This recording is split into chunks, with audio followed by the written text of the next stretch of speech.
আসসালামু আলাইকুম।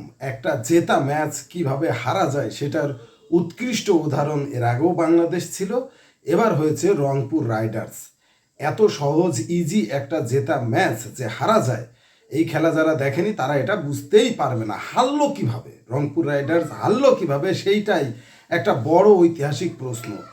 গ্লোবাল টি-20 চ্যাম্পিয়নশিপের প্রথম ম্যাচ ছিল আজকে রংপুর রাইডার্সের জন্য। ম্যাচটা ভালোই ছিল, ম্যাচটা জয়ের মতোই ছিল, কিন্তু সেই ম্যাচটা হাতছাড়া হয়ে গেল। প্রথমে ব্যাট করতে নেমেছিল হামশায়ার, 132 রানের ভেতর অল আউট হয়ে যায় হামশায়ার, যেখানে খুশদিল শাহ, পাকিস্তানের টেস্ট ক্যাপ্টেন খুশদিল শাহ ছিল কিছুদিন আগে, সে 56 রান করে সর্বোচ্চ হ্যামশায়ারের পক্ষে।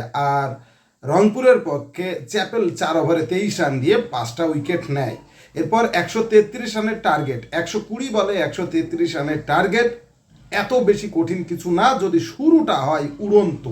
সৌম্য সরকার আজ দুর্দান্ত খেলার আভাস দিয়েছিল, কিন্তু শেষ পর্যন্ত আসলে স্কোরটা বড় করতে পারেনি। 20 বলে 27 রান তোলে সৌম্য, তাকে সঙ্গ দেয় আরেকজন ওপেনার ওয়েস্ট ইন্ডিজের, নাম হলো টেইলর।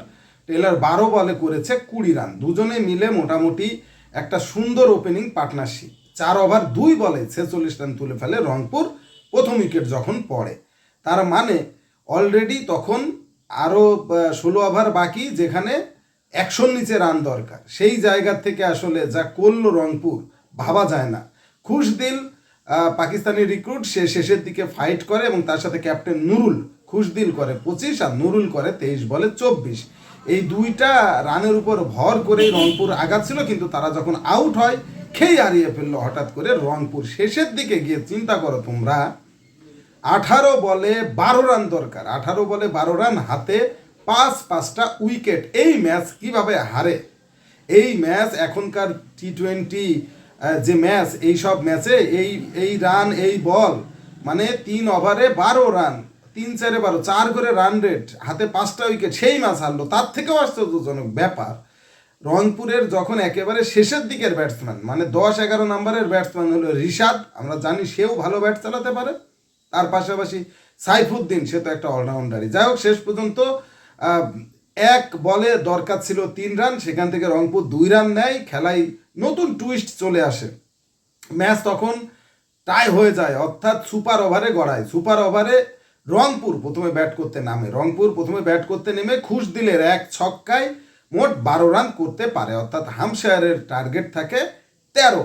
তখনই আমার মনের ভিতর হচ্ছিল যে সুপার ওভার পর্যন্ত যখন গেছে, এই ম্যাচ রংপুরের জেতার কথা না, কারণ এত ইজি ইকুয়েশন যারা মিলাতে পারেনি তাদের পক্ষে এই ম্যাচ জেতা সম্ভবই না। আসলে হলেও তাই, শেষ পর্যন্ত চ্যাপলিনের বলে জাদু খুললো না, মাত্র 5 বলেই 14 রান তুলে ফেললো হামশায়ার।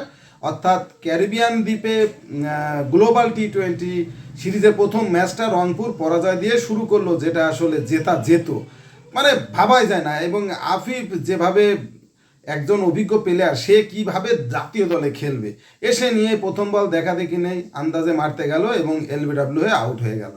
আসলে তারা কোনো জায়গায় তারা দায়িত্ব নেবে না, গ্লোবাল টি-20 বলো আর জাতীয় দল বলো আর যেখানেই বলো, মনে করে আমি অনেক কিছু পারি, অনেক কিছু বুঝি।